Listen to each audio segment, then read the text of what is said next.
మహాదేవుడి లీలా విలాసము, మహాశివపురాణము, సచిత్ర నిత్యపారాయణ గ్రంథము, నందీశ్వరుడి వృత్తాంతము.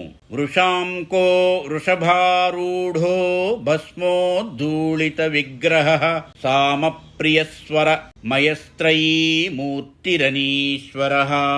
పూర్వము ఋషిక అను బ్రాహ్మణ యువతి పిన్న వయస్సుననే వైధవ్యము పొంది నర్మదా నదీ తీరమున పార్థివలింగమును ప్రతిష్ఠించి పూజలు చేయుచుండేది.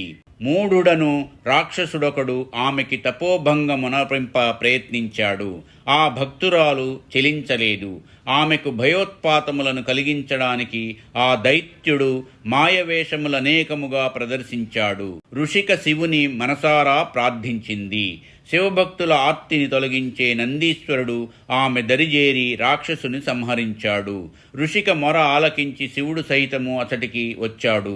గంగా భవాని శివుడిని అనుసరించి వచ్చి, అమ్మా, నీకేమి వరము కావలైనో కోరుకో మని ఋషిక నడిగినది. త్రిలోక పూజ్యురాలవగు ఓ గంగాభవాని, వైశాఖ మాసమున ఒక దినము నీవు త్రికోటి పుణ్యనదులతో గలసి నేను స్నానమాచరించిన ఈ మడుగున వెలయవలసినదిగా ప్రార్థించుచున్నానని వేడుకొన్నది. గంగ ఋషిక ప్రార్థనను మన్నించినది.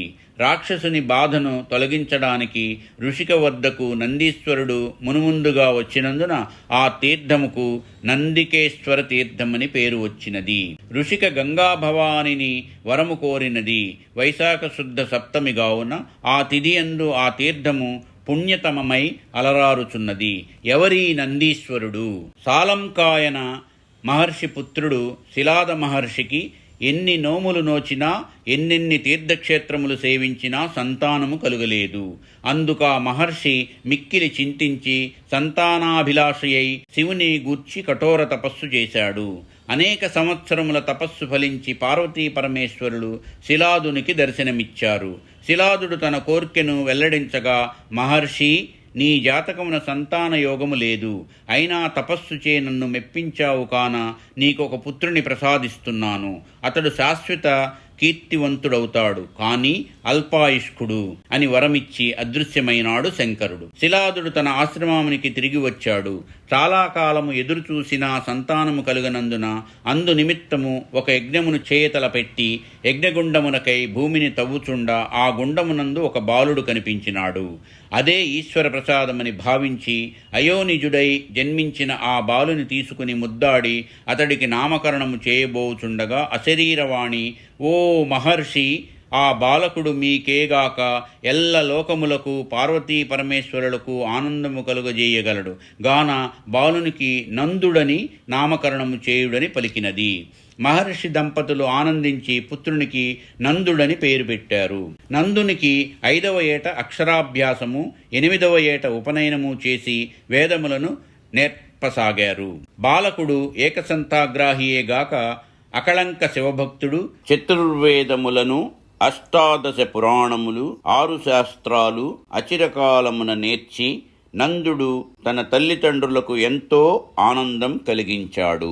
ఒకసారి మిత్రావరణ మహర్షి వారి ఆశ్రమమునకు రాగా శిలాదుడు ఆతిథ్యమిచ్చి సత్కరించి తన కుమారుని జాతకమును పరిశీలించమని కోరాడు.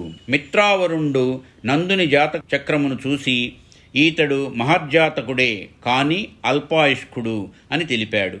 ఆ మాటలు విని శిలాద దంపతులు దుఃఖించుచుండగా ఆ విషయము తెలుసుకున్న నందుడు వారిని ఓదార్చుతూ, తల్లిదండ్రులారా, పుట్టిన ప్రాణి గిట్టుట సహజము, అందులకై విచారించకూడదు.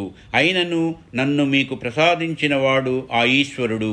నేను తపస్సు చేసి ఆ ఈశ్వరానుగ్రహం సంపాదించి మిమ్ము ఆనందింపజేసేదనని పలికి తపస్సుకై వెడలినాడు నందుడు. కేదార క్షేత్రమునందు నందుడు నియమనిష్టలతో ఘోర తపస్సు చేశాడు. ఆ తపస్సుకు మెచ్చి ఈశ్వరుడు దర్శనమిచ్చి, వత్సా, వరము కోరుకోమన్నాడు. నందుడు భక్తి తన్మయత్వములతో ఈశ్వరుని గాంచుచు, ప్రభు, మీ దర్శన భాగ్యము లభించిన తర్వాత నాకు ప్రాపంచిక విషయములందు ఆసక్తి నశించినది. నాకు మీ సందర్శన సేవా భాగ్యములు అహర్నిశలు ప్రసాదించుమని ప్రార్థించాడు.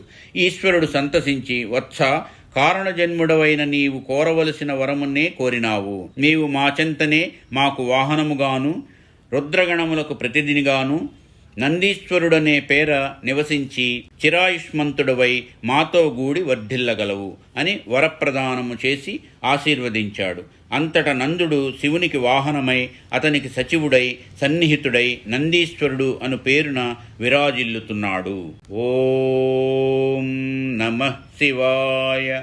ఓం నమః శివాయ. ఓం నమః శివాయ. సర్వం శ్రీ ఉమామహేశ్వర పరబ్రహ్మార్పణమస్తు. స్వస్తి. మా ఈ వీడియోలు మీకు నచ్చినట్లయితే please like, share and subscribe.